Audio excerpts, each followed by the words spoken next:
Hello friends, welcome to ring for luck. இன்றைக்கி நம்ம பார்க்க போகிறது ஓட்ஸ் ஆம்லேட். அது செய்ய தேவையான பொருட்கள் இப்போ எப்படி செய்யலாங்கிறத பார்க்கலாம். ஃபஸ்ட்டு ஒரு பவுலில் 3/4 கப் ஓட்ஸ் எடுத்து பொடிச்சு வச்சுருக்கேன், அதை போட்டுக்கலாம்.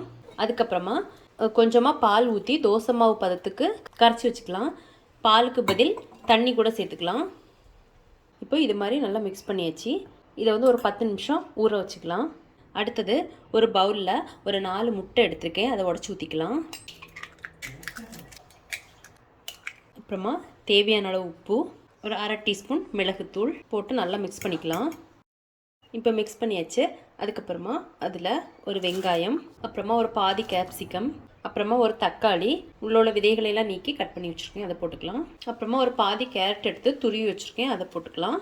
அப்புறமா கொஞ்சமாக மல்லி இலை. இது எல்லாத்தையும் நல்லா மிக்ஸ் பண்ணிக்கலாம். நல்லா மிக்ஸ் பண்ணியாச்சு.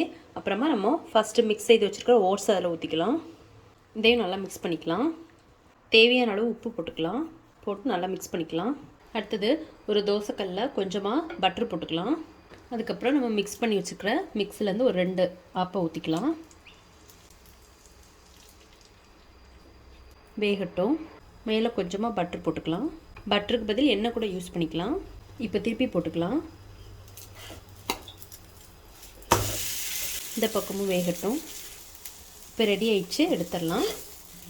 இது மாதிரி எல்லாமே நம்ம ரெடி பண்ணி எடுத்துக்கலாம். அவ்வளோதான். இப்போ ஓட்ஸ் ஆம்லேட் ரெடி ஆயிடுச்சு. நீங்களும் வீட்டில் ட்ரை பண்ணி பாருங்கள். பிடிச்சிருந்தா லைக் பண்ணுங்கள், சப்ஸ்கிரைப் பண்ணுங்கள். தேங்க்ஸ் ஃபார் வாட்சிங்.